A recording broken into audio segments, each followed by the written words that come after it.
Looking for a fast-charging, ultra-responsive stylus for your iPad? Meet the 2X Fast Charge Active Stylus Pen, designed for 2018 to 2025 Apple iPads. Take your creativity and productivity to the next level. Click the link in the video description to shop now on Amazon. You know, the tech world's been talking a lot about the shift in power dynamics between Apple and Qualcomm. For over 15 years, Qualcomm's been providing modem chips to Apple, but it seems like that's all coming to an end. Qualcomm CEO Cristiano Amon recently spoke on Yahoo Finance's Opening Bid podcast, saying that if they don't get a new contract with Apple, that's what it is, and he's choosing not to dwell on the drama surrounding their relationship. This comes as no surprise, given Apple's history of legal scuffles and attempts to undercut suppliers.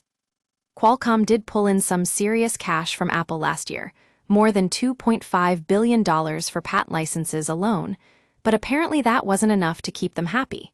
So, Amon's saying they're planning their business, assuming that Apple will start using their own modem technology instead. That's a huge change, and it could have big implications for the entire industry.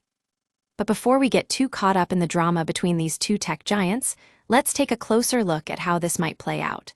A recent study funded by Qualcomm compared Android phones with Snapdragon modems to the iPhone 16e's C1 modem, and predictably, Qualcomm came out on top.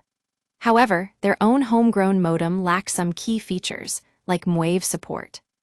Meanwhile, Apple rolled out its C1 modem in February this year, touting improved power efficiency, but glossing over some of the missing features.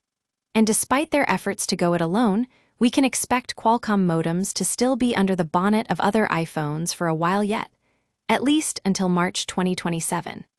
So, what does this mean for the future? Well, it looks like Apple's really trying to prove that they can go it alone with their modem technology.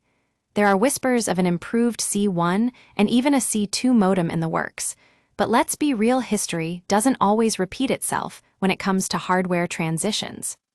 Qualcomm Pulse has been keeping an eye on this story, and will be sure to bring you updates as more information becomes available. In the meantime, one thing is clear.